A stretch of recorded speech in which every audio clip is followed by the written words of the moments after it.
the idea is you want to prevent staggering as much as you can. So in my opinion, preventing staggering has to be a clear, let's say a clear call from the shot caller. It's either we reset or we go all in. Or we say winnable, everybody goes all in, or we go just die on point to respawn faster.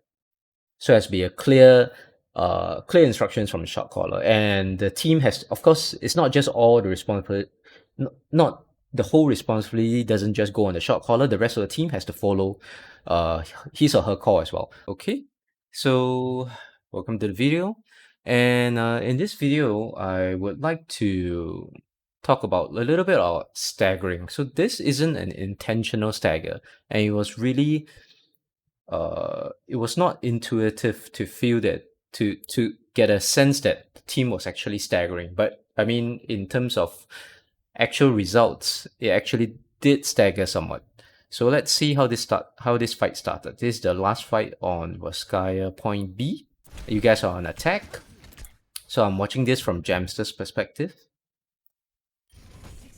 And Jamster couldn't have realized that I mean, he wasn't intentionally staggering, so let's go back a little bit more. Okay. So everything started here. Okay, let's go back a bit more. So everything started here. So Jamster was doing what I was recommending him to do, which is to spam as a Junkrat, because you can get lucky kills, and that's the magic of a Junkrat because of those high damage projectiles. And here, correct, he did. So the enemy Hanzo makes a mistake, instantly gets picked. And it was like, ooh, lucky shot. So it was good spam from Jamster. So the thing is, right now we have to try our best to get the opportunity to attack, right? So they're down by 1. So it's a 6v5. But we have to take note that they have a close respawn. So by the time we reach the point, the Hanzo might have respawned. But we just try to get whatever advantage that we can. What's even better is that Jamster gets a second kill here. Amazing. So this is an amazing kill under me. It was really good. So two projectiles, he hits I think 2 left clicks, 1 left click, and a concussion grenade. Watch. 2. I think 1. So 1 concussion, one left click bomb and another concussion grenade. So that's really good from Jamster. So instantly 2 up. Now how do we still lose this fight? So let's take a look. Okay. So right now as a team progresses, we have a very clear advantage and we are attacking, so which is true. So Kamsalis commits his Shatter, but Ana is OP. That's where the anti-nade came in. So Kamsalis commits his Shatter, it gets blocked. And the enemy Rhines try to charge him, but Celis was had a really quick reaction time and he pressed shift in time to counter charge. But this is where Ana is OP, Ana anti-nades.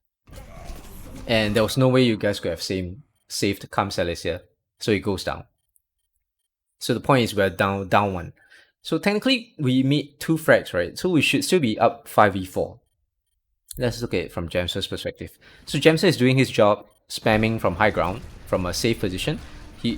And Scary Drew is doing his job as well, flanking from the back, and he gets the Lucio. I think he was aiming for the Lucio and he was going for the D.Va, but he was doing it. I remember watching this in his stream. He was doing it alone. He wasn't calling out his targets. But looking back, could the team have followed up? Maybe Miko or Rocker could have followed up to kill off the 2 enemies faster. So Jamster almost gets the Rein here. It's unlucky that he survives. Same thing, I didn't know whether Jamster was in comms, but he could have called out Rein low, and Rocker should have just used her her coalescence, and maybe could have killed the Rein in time before the nano came. Maybe not. Okay. So this is the point whereby it's really hard to tell if we're staggering or not, because earlier we lost Kamsalis, so we lost 1. Now we lost our Mercy, so we lost 2. So do we continue with the fight? Or do we back out? In my opinion, I would say just continue with the fight. Because our Reaper is already hard committed. If you look at the situation here, Reaper is hard committed. We still have a Moira, we still have a Zarya. And if we were to back out, the Reaper will die, because there's no way the Reaper can escape. A Junkrat can easily back out. So it's where the main tanks or the players themselves have to make the call. Winnable should be, if you guys feel that we should commit, just say winnable and go hard commit. Just go in, and if we die, we all die, like we die quickly and we respawn quickly. If we feel that it's not winnable, let's just say either just escape, or we can say hold off the attack, or everybody escape, or regroup, reset. So you can use any of the coin phrases that you guys will recognize, but I think reset will be an easier term. So if you feel that this is a reset territory, you gotta say reset and everybody turn around and just get out and leave the Reaper to die. I mean, it's fine to die, because the faster you die, the faster you respawn, and you can get a second chance at the attack. So instead, what happens here is a lot of indecision. Okay, so you guys did well. So you guys follow up, kill off the Rein, because the Rein fed. He got a nano boost where he went for a charge. So whenever you see a charging Rein, it's a feeding Rein. Just kill him off. Okay, and Scary Drew is trying his best to do it to 1v3, but he couldn't do it. So okay, this is where the indecision is. I couldn't remember the exact comms here, but I think you guys were probably Miko saw that there were 3 enemies, and there were only 3 of you guys alive, and you call for a reset. So this is where there's some miscommunication in comms. So if it's a reset, Gemster should have gotten out. If it was clear that the call was a reset. If it was not clear, so if nobody called for a reset, the team becomes indecisive, like should we attack or should we defend? So this is where you see a lot of your ranked games. You feel like a lot of your teammates are staggering or feeding themselves, like dying one by one. So this is what's actually happening in ranked games. It's really hard to say what is right or wrong from the player's perspective, because like from Gemster's perspective, he felt that it's clearly winnable because he killed off like 3 enemies, 3 to 4 guys by himself. So he felt like there's only 3 guys on point. I can do this, and I almost have Riptire. So the shot callers on the team would have to make a decision. Either do we go all in or do we pull out? So for example, let's say we had decided a few seconds ago that we wanted to hard commit. So if you wanted to hard commit, just rush to point. Oh shit. So you wanted to hard commit, just rush to point and just hard commit and just fight it out. So even if you die, you guys die quickly and you guys respawn quickly. If you want to pull out, just say reset everybody out of point B. Then Gemster could have used his concussion grenade to jump out, escape to safety.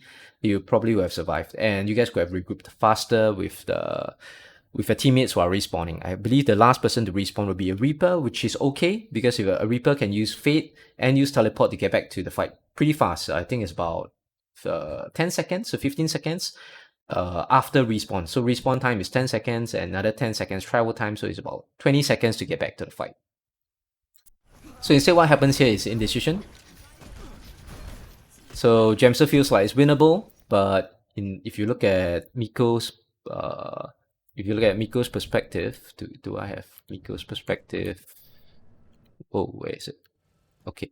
So if you look at Miko's perspective here, she feels that it's not winnable. She wants to wait for the Rein. And it is at this moment that Gemster gets picked, because Gemster is alone. None of the heals could reach him, and the Hanzo is a good player. He climbed up, just picked him off with a headshot probably. So now we're in stagger territory. Miko wants to pull out. She probably says regroup, but indecision of holding here. The enemy has a Mei, and all she has to do is to wall you guys off to stagger you guys further. And their team is full 6, so there's no way you guys can win the 6v3. So Miko wants to pull out, and I believe, yeah. So this is where the Mei wall comes. So that's further stagger.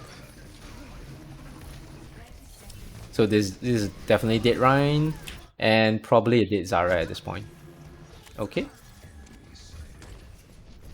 So in this case, if you're calling for a regroup, I would suggest... Okay, do you want to continue poke? Okay, the Zarya wants to continue poking because she's really near to Graph. But in this case, I think Scary Drew went in before the call for reset happens. So he managed to get out. He managed to get a health pack. But Gemster commits on the high ground, which is, I mean, from his perspective, maybe he didn't know that it was actually dangerous for him. Yeah, he didn't know that it was dangerous for him because he wasn't aware that there was an enemy D.Va. So I think he dies here. Yep. So that's the weakness of a Junkrat. When you go 1-to-1 with a tank, usually death for the Junkrat. So ultimate stagger, and oh, how did Rocker die? So because you guys were poking, okay, so you get hit by the Hanzo. So that's the disadvantage again of poking on point, especially for the healers. If you are healing, just stay away from like the doorways whereby enemies like Hanzo or Mei, they can easily get a headshot. They can get a lucky headshot with their long range attacks, and that will cause the team to further stagger. Okay, then because it's overtime, so everybody has to go in and the fight is effectively lost. So if you look back at when the fight started, I believe we had 1 minute.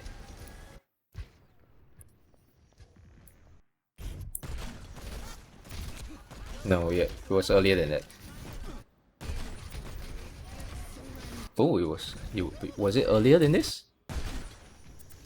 Okay, so this is where the fight started at 1 minute 26 seconds, and and after all the staggering, we were left with about maybe 1 to 2 seconds. So basically, we spent 1.5 minutes to in one fight, and that is exactly what the defenders would want. They want to stagger the enemies. They want to waste time as much as possible so that the attacking team can't get a full regroup. So staggering, it's not intuitive. It's pretty hard to understand. I myself, I'm not perfectly good at it, but what I feel, let's see how we can make this better. Okay, so that's one kill. Let's see the Mei kill again. Okay, so at this point that the hard commit started. Okay, let's take a look at probably. So Scary Drew is here, Kamsalis is here. Okay, and take a look at Miko's perspective. So hard commit, fight, try our best.